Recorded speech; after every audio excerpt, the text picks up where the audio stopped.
Okay, cool. Can everyone hear me now?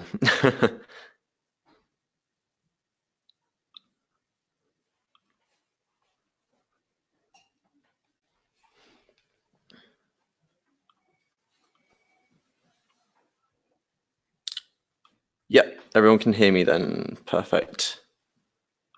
Yay, right, cool. Sorry about the technical issues there. So thank you for everyone who's attended. Sorry for the slight delay, but welcome to the webinar. Hopefully you can see my screen. Perfect, okie dokie. So let's get straight into it then. So this webinar is going to be 10 tips to improve your mobile app UX design. So just to give you a bit of background, so let's have a look here. So my name is Ellis Reed. I'm one of the UX designers here at Nomensa. I specialize in mobile app UX design. I've worked for various agencies over the years working on mobile apps, and over the years I've come up with several sort of principles in which I can push forward and base on to any design that I'm kind of going forward. And I thought actually this might be really useful to share with the public. So hopefully the next 10 tips will be of use to you guys. With some of the content, it's not necessarily purely UI based. It's a real mixture of user experience, things that aren't necessarily strictly app related, but then other bits just to help try and improve the experience around your app. So let's get straight into it. So first of all, just want to talk a little bit in terms of understanding app navigation. So although it's a little bit of maybe a basic topic for some people, however, you'll be surprised at actually how many people can misuse this sort of navigation within mobile apps, whether it's iOS or Android, for example. So in this example, I'm taking the App Store tab navigation at the bottom. So this is fairly flat navigation. Hang on. Okay. Is anyone struggling to see my display at all? I've just had a message alert come through saying someone's struggling to see it.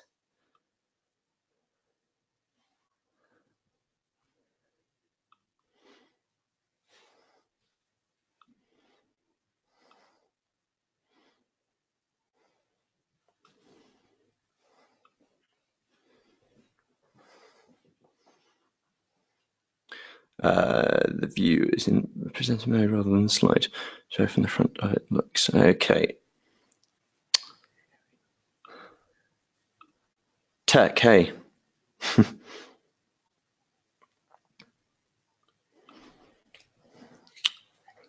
Okay, how is that looking now? Is that better? Yes, perfect. Right. Right. See, this is why I specialize in mobile. Right. Perfect. Okay, great. Let's get back to it. So let me rewind then. Obviously, talking through my sort of background. So talking about understanding app navigation, finally. I want to talk about this sort of tab bar navigation here using the App Store as an example. Basically showing how each tab is essentially part of a flat navigation in terms of a very top level style of navigation. So each section will have its own content behind it. So for example, we've got the Today tab, the games, the apps, and the updates, and each section under that will have its own hierarchy going from there. And so a lot of apps I've seen out and about actually use custom navigation, which isn't always a bad thing. However, when it comes to software updates, so a newer version of iOS comes out, actually you run into potential issues with custom navigation, and so therefore can actually take a lot of time to actually fix these issues. Whereas if you were to use the standard tab bar that is provided by Apple, then actually you're saving a lot of time. It works perfectly well, and they're optimized. So therefore, when the new software does come out, actually there's not really anything to fix. So therefore, you're actually saving a lot of time and money, whether it's your own app or whether you're designing an app for a client, for example. So deep diving in a little bit further, so this top section, so let's say this is one of your tabs, for example. So if we take the App Store again, so if we take the Apps tab, so therefore this would be then your top form of hierarchy, and then I want to go in and view an app, therefore that would be the second level down. And so therefore I want to view the ratings. That would then be the third level down. And so by having the back button in the top left, although this seems maybe quite basic, actually, it's allowing the user to realize where they are in that apps tab while seeing some form of level as they're going down. And a lot of the time, I see sometimes different sections being jumped to from other tabs, which isn't necessarily the right way of doing things. But I will touch on that shortly. So another sort of navigational style is content-driven or experience-driven navigation. This is typically seen a lot in gaming apps and some sort of social networking apps as well. So it's generally where you're taken to one screen for if a notification pops up in the top of my screen, not necessarily a system one, but say you're browsing through Facebook and a Facebook banner appears saying, oh, so-and-so's commented on your photo. It will then take you there, even though there's no set route in terms of how you get there. You could get there through your notifications tab in Facebook, for example. You could get there through a banner. You could get there through accessing other types of menus through there. So one example of navigation which would be great to show you is actually the First Bus group ticketing app. So I use this on a daily basis. So actually there's some things which I think could actually be improved. So I'm just going to let you watch this for a second. It's a little bit tricky to see actually where I'm tapping on this video, but don't worry, I'll kind of step through where actually there are issues with the way in which this is potentially implemented. So hopefully it should be playing now. So just keep an eye out to see if you can actually see if there's anything that you feel is potentially wrong about how this navigation is working.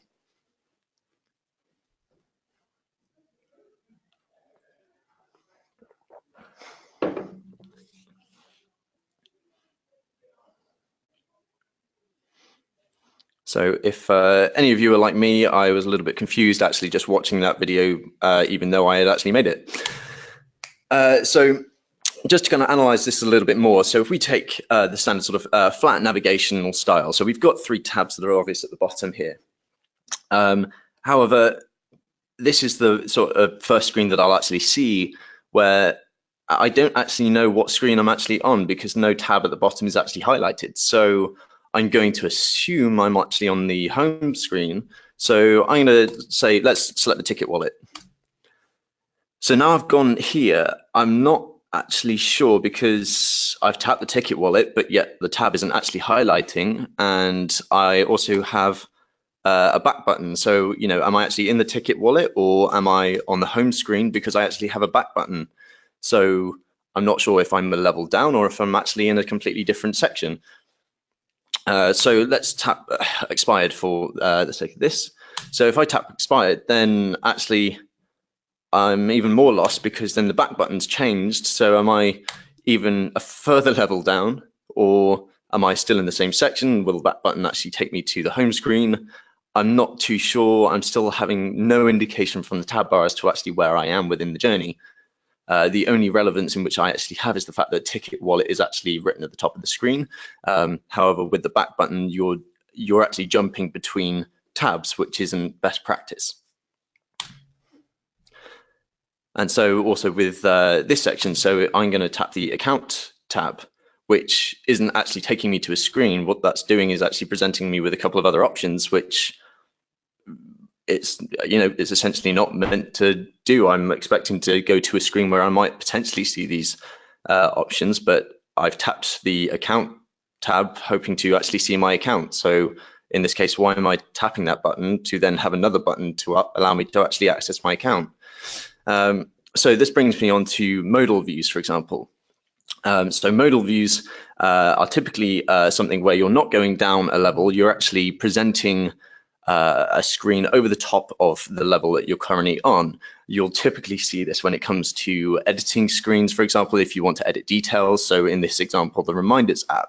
So you'll see the details kind of come up and it will allow me to edit them if necessary. And then therefore, once I'm done, it will then dismiss. And so when you have navigation where you have apps that are throwing you between tabs, for example, this is where that could potentially be quite useful. So if we took two top levels, so if we had, so imagine these as two separate tabs within one app, for example. So I'm a third level down on the tab that's on the left-hand side. But what I want to do is actually present information from this screen, which is on the second level down on another tab. And so pushing the user to and from these two locations is not actually a great experience. You end up making the user feel lost. You'll end up having incorrect navigation. And so therefore, you'll create an experience where actually the user isn't necessarily sure what they're doing. And so what a modal view essentially does is it takes this screen from over here and presents that view over the top of it without actually taking the user down to another level.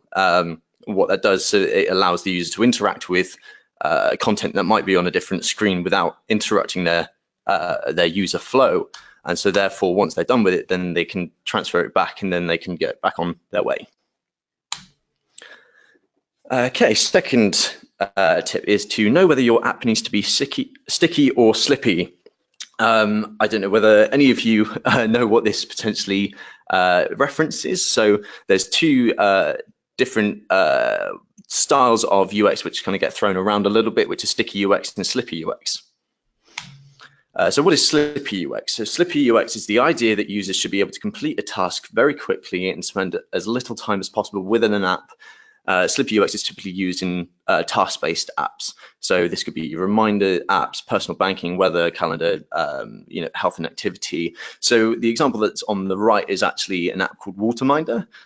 This is my health side actually kicking in, just making sure that actually I'm getting the right intake of water. But I don't want to spend ages doing this. This is something I actually want to, use very quickly. And so literally within a few seconds, I'm in and out of the app. And so therefore I can kind of go about my day and not have to worry about it much further. Whereas sticky UX is not necessarily the opposite, but it allows the users to spend a lot more time within that. And so sticky UX aims to keep the user within the app for as long as possible.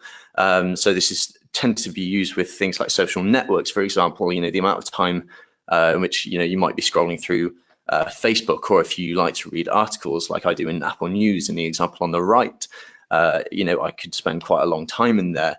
In fact, actually a good example of finding out what apps on your phone finding the difference between what apps on your phone are sticky versus slippy. If you were to go into the battery settings, for example, you can actually see the usage there. Not always going to be completely accurate, as apps might be using processes in the background, but it might give you an idea as to actually the time that you're spending within your apps. So Facebook or Instagram for me are generally the ones that are at the top, or Apple News. And so with this in mind, it's just it's allowing you to understand why your app should be the way it is. Basically, your goal is do you want the user to be in and out of the app quickly so they can go about their day, and that's the best experience that you want to give them, or do you want to keep them in as long as possible? And with that in mind, how do you give them the best experience so therefore they don't get bored or they don't get fed up of using the app? 3, minimize your use of color and brand elements. And so what I mean by this is with iOS and Android, generally, you're persuaded to kind of use either a light or a dark theme, and therefore any brand elements you can then therefore implement in certain areas. So for example, like a primary or secondary color. And I think Twitter does this really well in that actually the blue from their logo actually is used as their primary interaction colors. So therefore you know instantly as a user which elements are interactive, or which ones are secondary. So for example, where we've got the retweet icons or the heart icons, for example, they're actually a bit of a gray because they're not overly important to the experience straight off the bat. You could, the main sort of experience is obviously finding which tab is active, for example. So you can see that the home tab is active because of the interactive state. Or if you want to add a new tweet, you can see that the new tweet button is blue. Another good example is Airbnb, if anyone uses that. So they're typically using quite a light theme here. And so again, you're using colors from their actual branding here. So their primary sort of pinky orangey tones to actually indicate the interactive states on their app. So even on the saved tab in the bottom here, you can see that there's the little dot there just to indicate that something's happening. So you can see that the orange is being used there, as well as other colors like the green and the location button there. How brand elements can actually ruin your design. So just before you think, oh, Ellis, you're actually being really mean to First Bus, I should say, you know, I use these apps every day. These are purely just my observations on actually what I think they could potentially improve on. So generally, it's bad sort of practice to put your logo within the top bar of the app. And the reason being is because, one, it takes up a lot of unnecessary space, and so therefore that could be used either to make your app feel less cluttered by actually minimizing the amount of assets on your screen, or you could use that for other functional elements.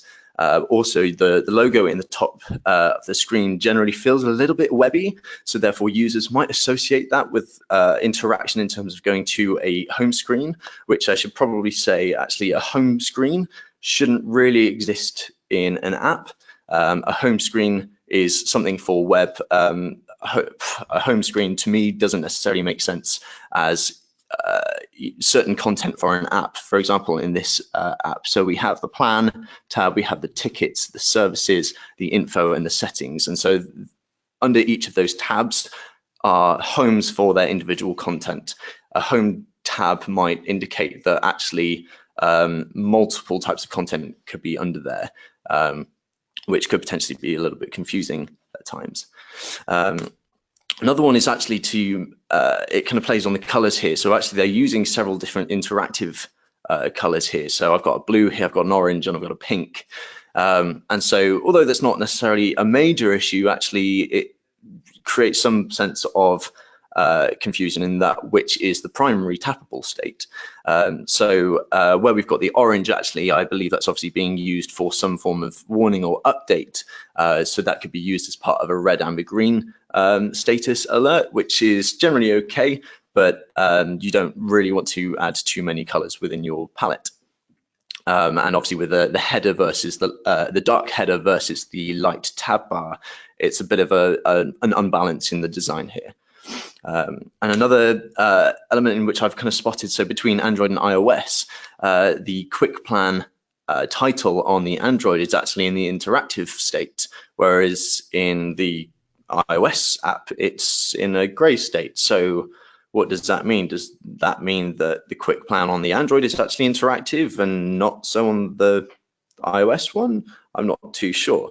And so therefore could potentially be quite confusing to the user if it doesn't work, or it does work on one and it doesn't on the other. It's just finding the consistency here.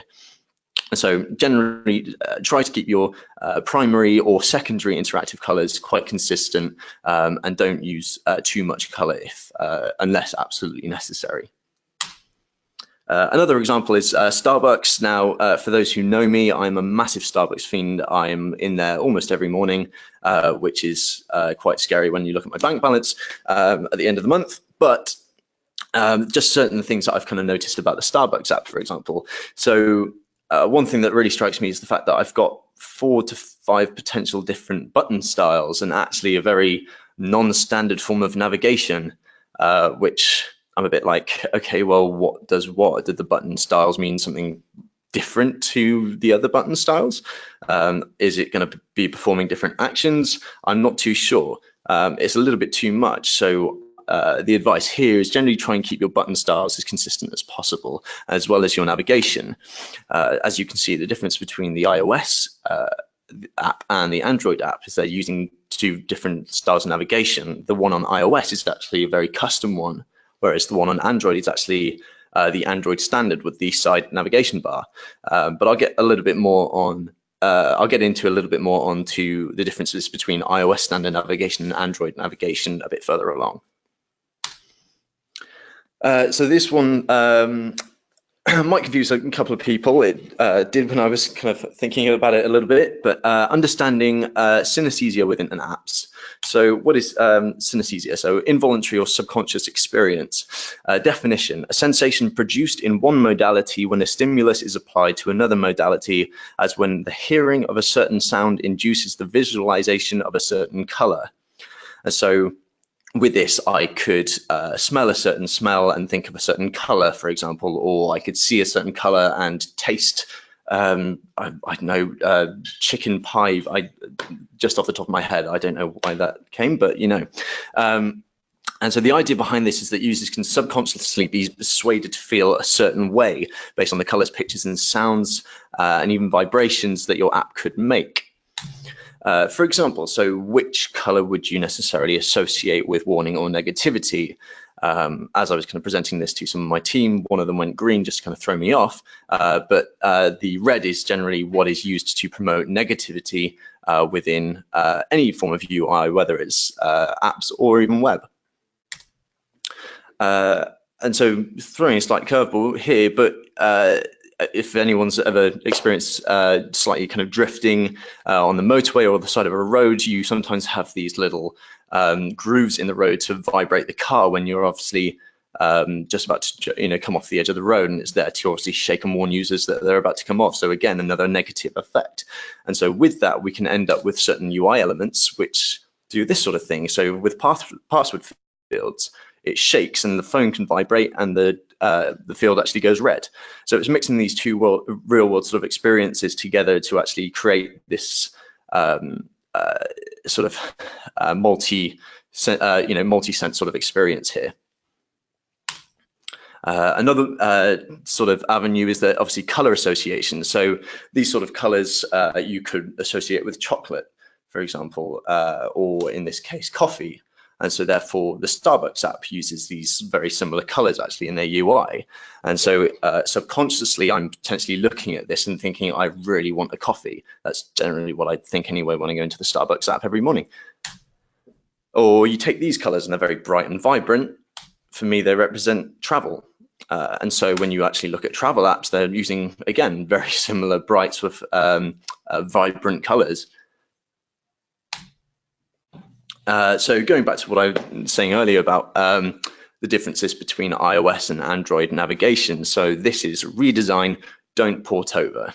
So I've seen a number of apps that have been designed for one device and then spread over to both platforms, which although from a maybe a financial standpoint is probably the right idea. However, in my opinion, I think that both platforms should be taken as separate projects, essentially. So the Amazon Prime Video one is actually a great example of taking each platform and making sure that the experience is made best on both. So here, so on iOS, we have the standard navigational tab bar at the bottom here, and so this is using a dark theme here, which Apple provides as a standard. So they provide a light or a dark theme, and so therefore they also allow you to customize your icons within the tab bar. On the Android one, you're obviously getting the hamburger sort of sidebar menu, which is the Android standard. Android are starting to use tab bar navigation as well, but this is something that I'm seeing not that much at the moment, as it's still fairly new, but I think some standard Google apps are using this a little bit.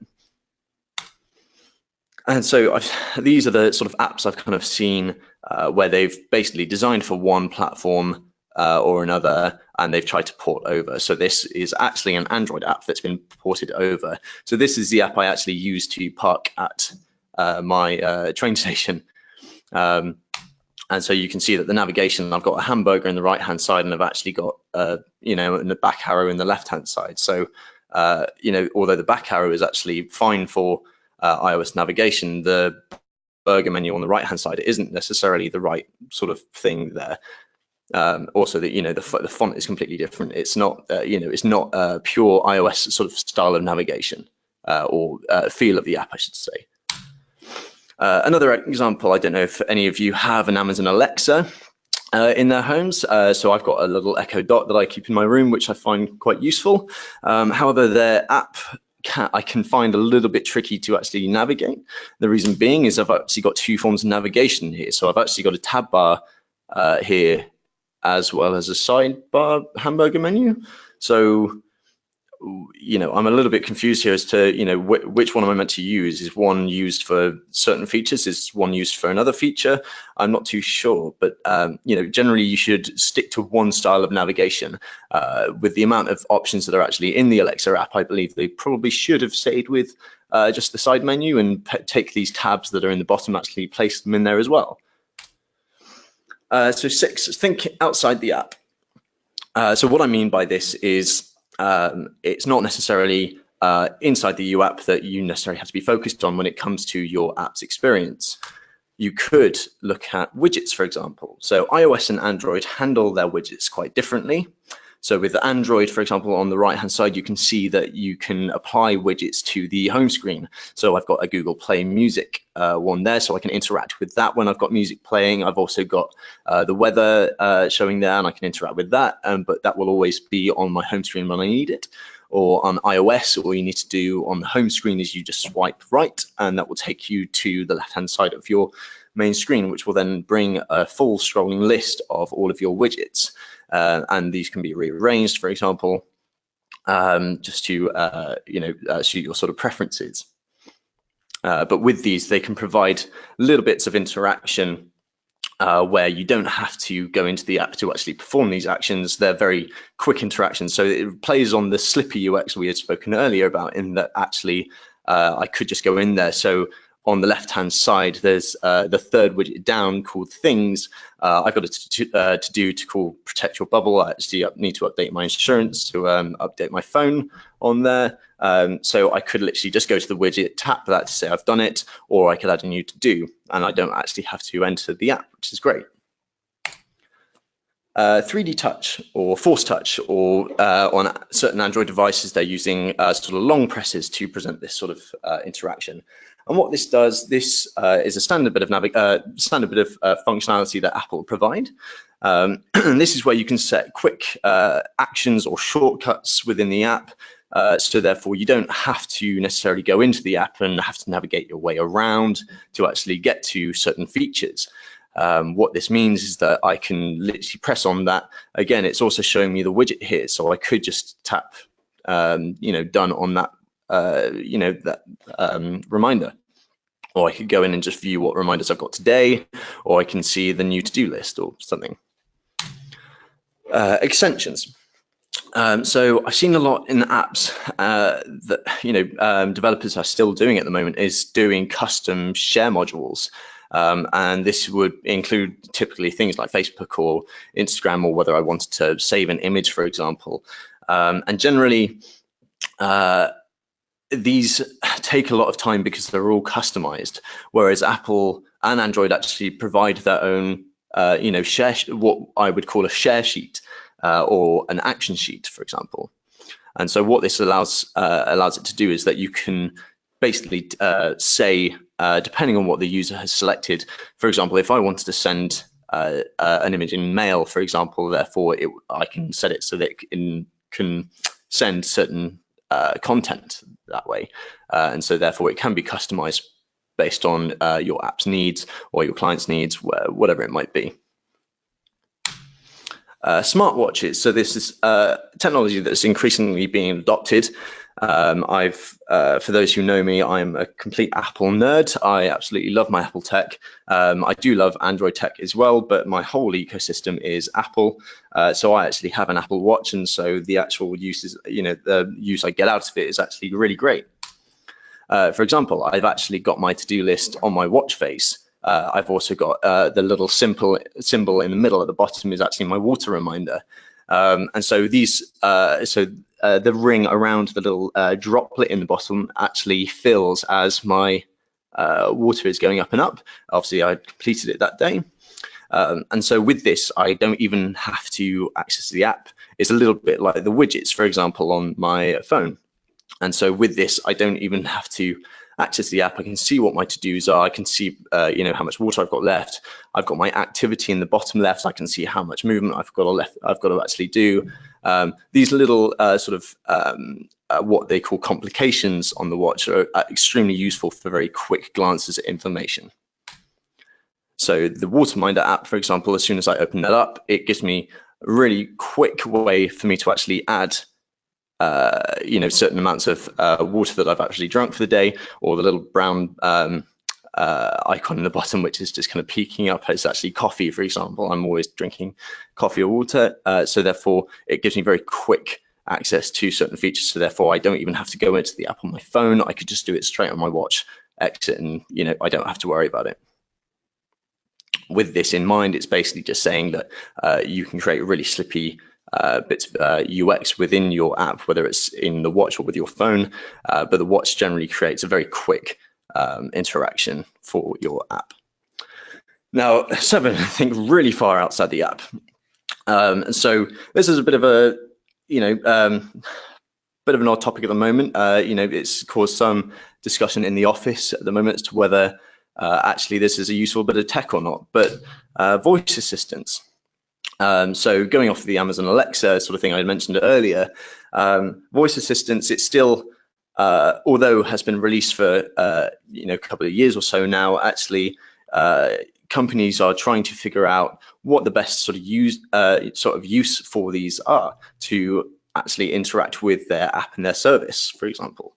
So one example is actually the Just Eat app.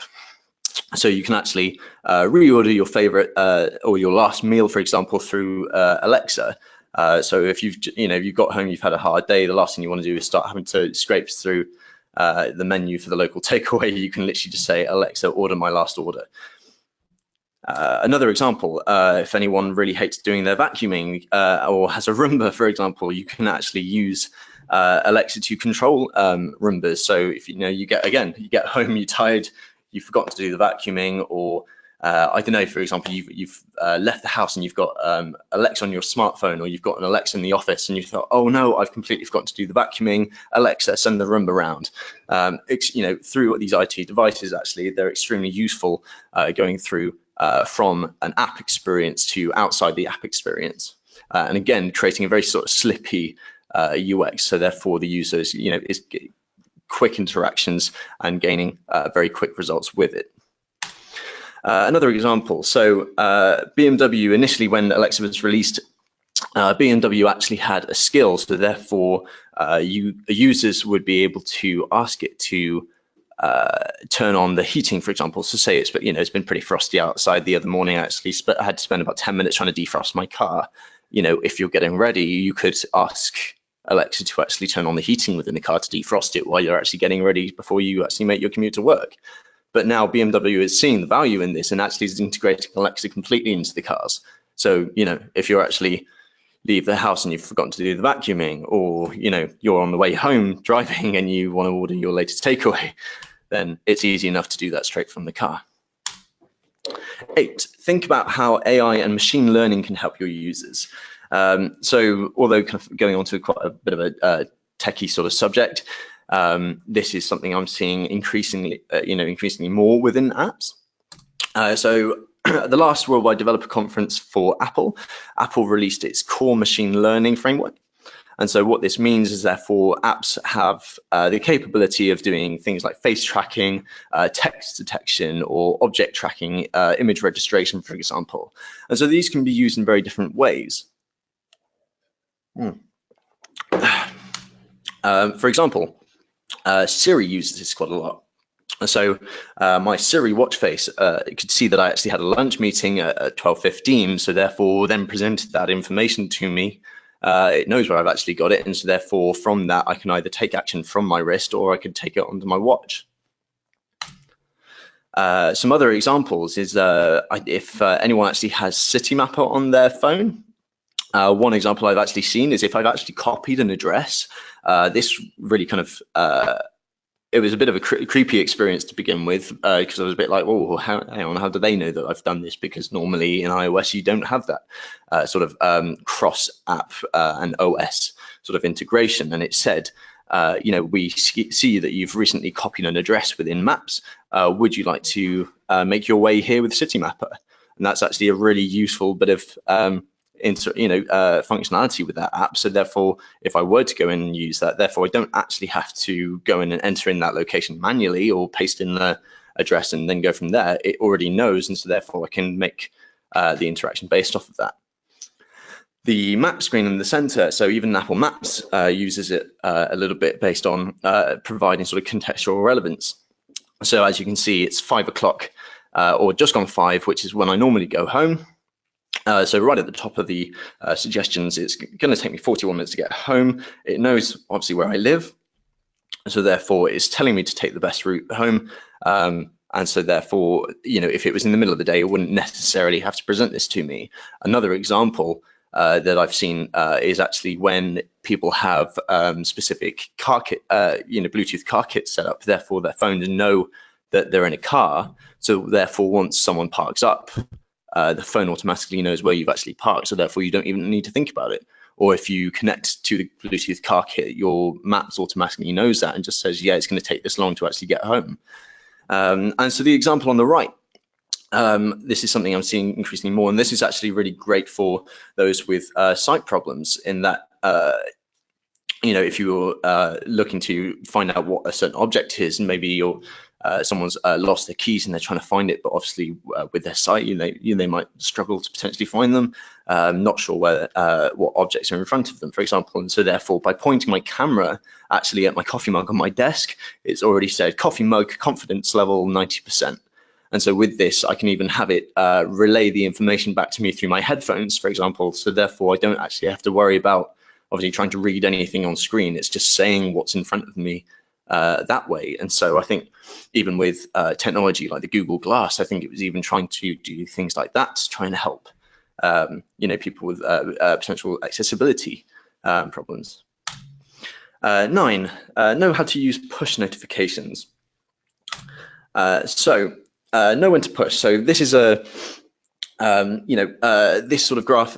It shows roughly when the sort of highest level of engagement is, which is roughly 6 p.m. here. And so it's showing the difference between pushes sent and pushes opened.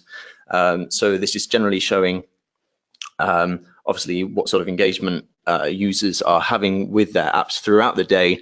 And so normally 6 p.m, I would imagine, obviously most people are obviously on their commute home. So therefore they're either on the bus, the train, for example. And so therefore they're just trying to clear off the notifications actually from the day, or they're getting more, for example.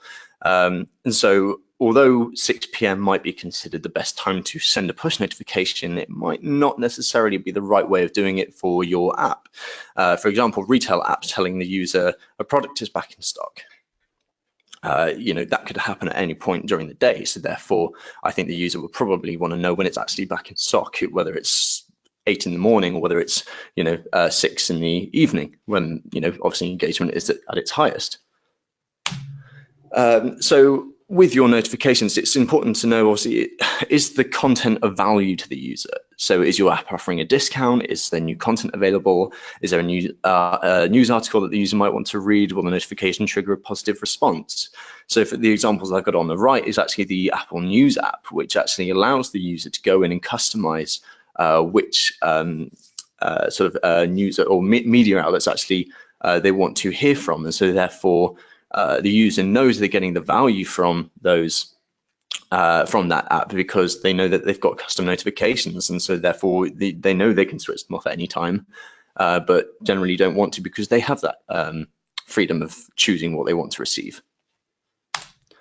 And when you're doing sort of notifications, it's great if you can be as personal, only if you can. It's not always possible, but for apps that actually have account-based sort of information. So if you've got to log in, for example, then you obviously know a little bit about the user. So if you can, say, you try and include their name. So in the example here, Stephanie, thanks for uploading your first photo. Now you can share it with your friends on social media. Check it out. That's quite friendly, it's personal, whereas on the right, it's what you've been waiting for, our new photo sharing feature. Great, but what does that, what action, am I trying to, is that trying to tempt me back in? Try and be as personal if you can. Even location. So for example, with Facebook, although I think the general sort of opinion here is that this is potentially a little bit creepy. I know a few friends who've actually got this turned on. So therefore, if your friends are nearby, you can even set this just for only very close friends, for example. So if your friends are nearby, it will even tell you based on your location. And so therefore you can make action off of that and say, oh, okay, I want to go and hang out with Grace, for example. Saved items. So if you're looking for hotels or flights, for example, and you've been saving a certain flight path for a certain date, it can even tell you if there's a price change, for example, on your saved items. So it's like, okay, obviously, $229 it's down by. So therefore, okay, great. I should probably get in while I can before the price goes back up. Contextual relevance. And I think Google tackles this really, really well when they introduced the card-based Google Now system. So obviously through your whole Google ecosystem, actually, this is great when you're going onto your phone and it's presenting this information to you. Whether you've booked a hotel, it will know that based on obviously what the check-in day is, and will present that information to you. So therefore, if you've gotten lost, you can easily access where the hotel location is, or you can call them to say you're going to be late. Or if you've got a flight, it can show you your flight details. Or if you're late to work, it can show you how long it's potentially going to get there, potentially when you're going to get there. Behavioral sort of notifications as well. So this kind of relates a little bit to maybe saved items a little bit, but the example Uber. So it knows that obviously this user gets an Uber ride quite regularly at a certain time in the morning, or it's sending request a ride as soon as possible to avoid surge pricing. So therefore, it's providing value to the user in that it knows they're a regular customer. Why not help them out a little bit? Boundless. So this is obviously a sleep tracking app. Just providing sort of a reminder here saying, you've only got 4.5 hours sleep last night, 2.5 hours less than your ideal. And just a, polite reminder, so you maybe try and go to bed early, for example, and just try and get those full 7 hours in.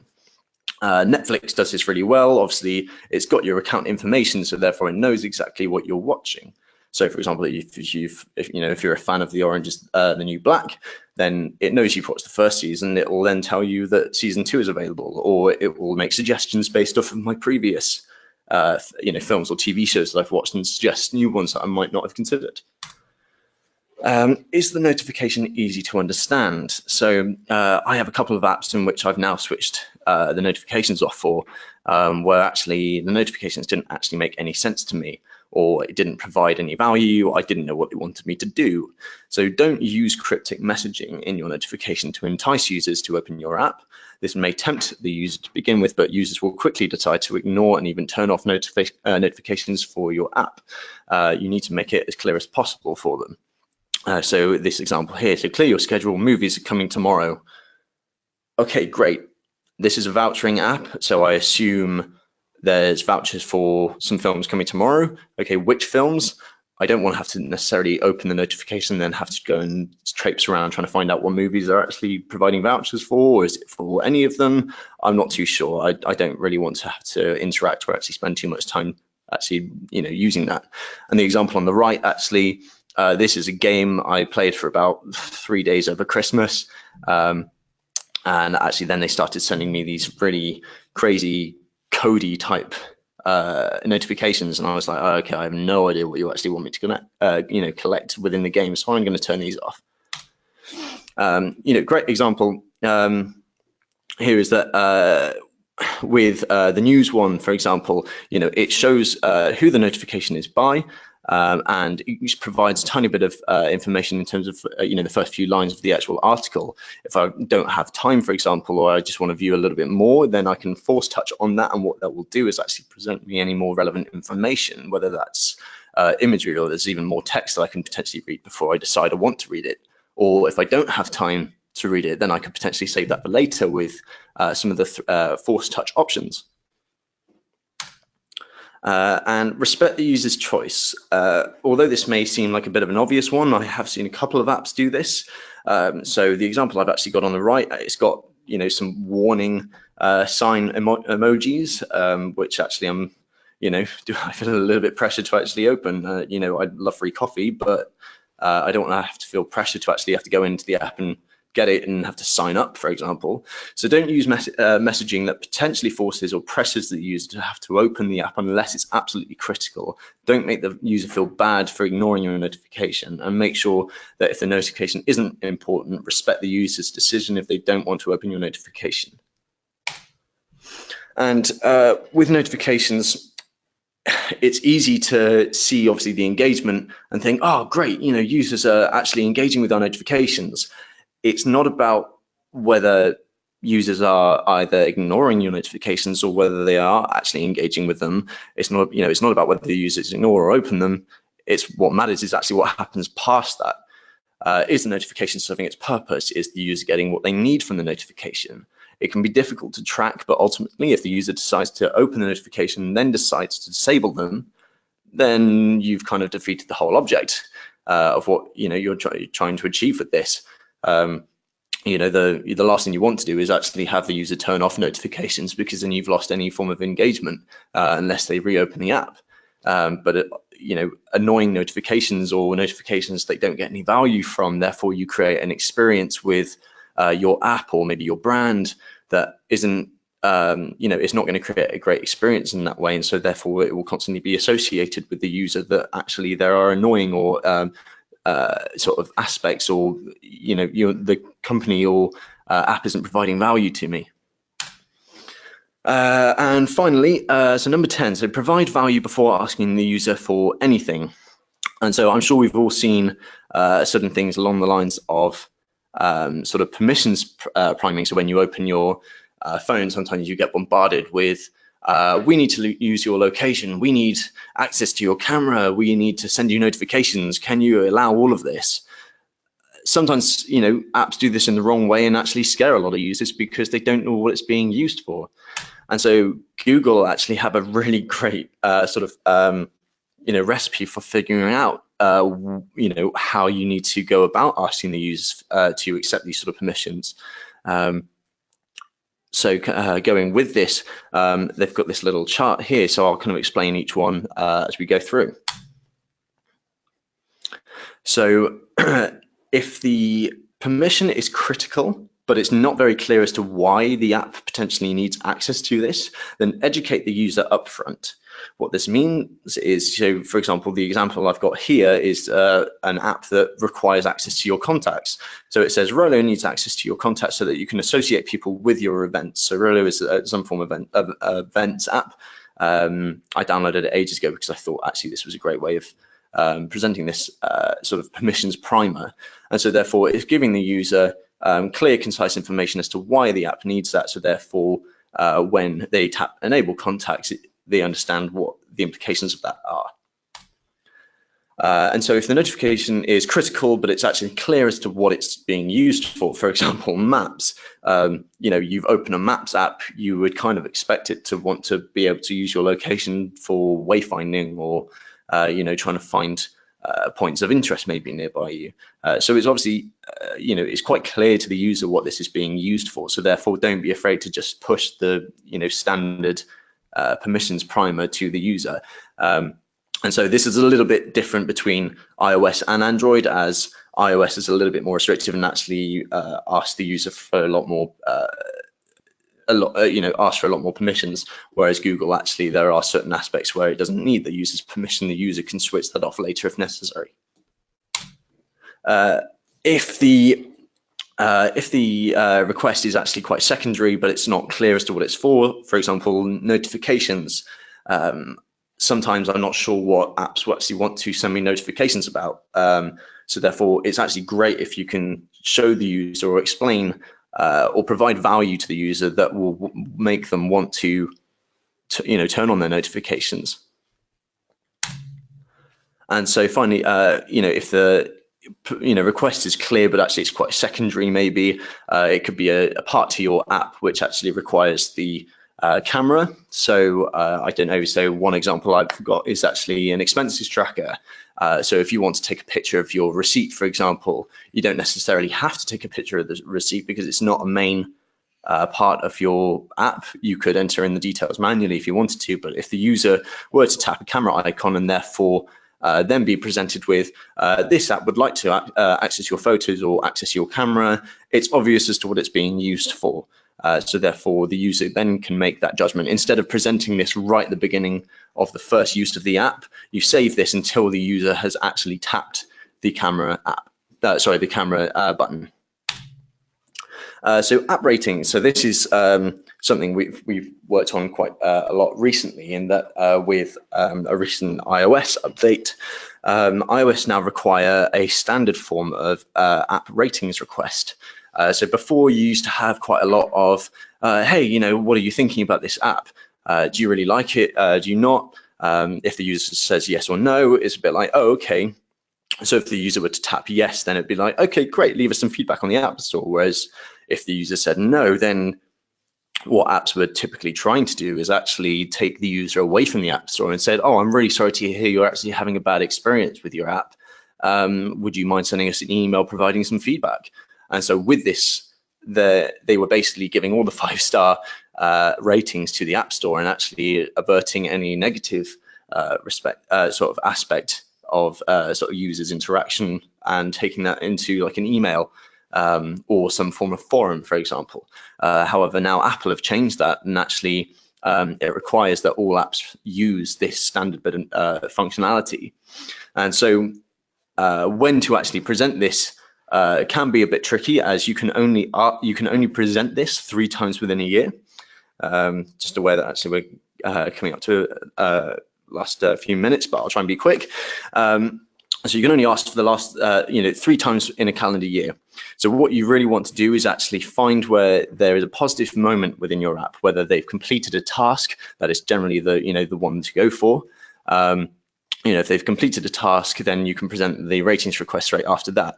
Don't open the app, or if they've had a negative experience and they haven't completed what they needed to do, then don't present the ratings request then, because they're just going to leave you a terrible review. An example of this is actually Wetherspoons. Probably not the best example to use, but I thought actually Wetherspoons used this as a great way, because they presented this as soon as I had been able to make my drinks and food order. Although, yes, I gave them a 3-star rating. I love the fact that they presented this at the right time, but there were other aspects of the app that I didn't like. So I think 3 stars was fair. But it's just showing that actually at the end of the task that's been completed, it's best to present it at that point. And so be very careful when you're trying to present these, because you only get 3 chances within a year, and if you use them at the wrong moments, then you're more than likely going to end up having a negative effect on the user, and so those 3 chances will be ruined. So it's making sure that you give the best opportunity for yourself to present yourself in the best possible light to the user. So just to recap, as I'm aware we're coming to the end of it now, slightly ran over with the technical issues, so I do apologize. So 1, understand your app navigation. 2, know whether your app needs to be sticky or slippy. 3, minimize your use of color and brand elements. Understand synesthesia in apps. 5, redesign, don't port over. 6, think outside the app. 7, think really far outside the app. 8, think about how AI and machine learning can help your users. 9, know how to use push notifications. And 10, provide value before asking the user for anything. And thank you. So that is the end of my webinar. So I want to thank everyone for attending. Are there any questions at all that any of you might have at all? Feel free to post anything in the comments, or if everyone's trying to rush, then don't worry, as you can always tweet me on Twitter. I'm always having my phone handy with me, so I'm more than happy to explain. Oh, okay, got a couple of questions coming in.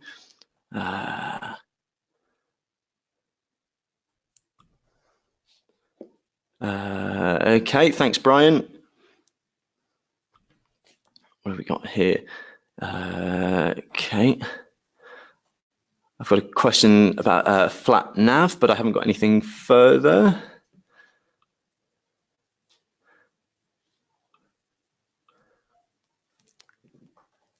Okay.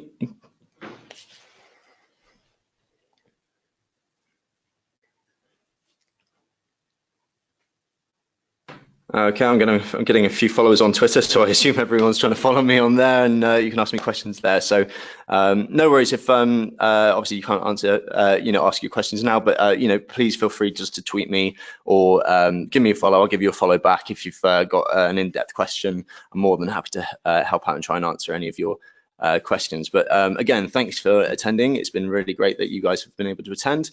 But for now, I hope you've enjoyed that. This should hopefully be up as a recording as well, so you should be able to access anything if anything was particularly confusing, or if you want to find out a little bit more, or you just want a bit of a recap.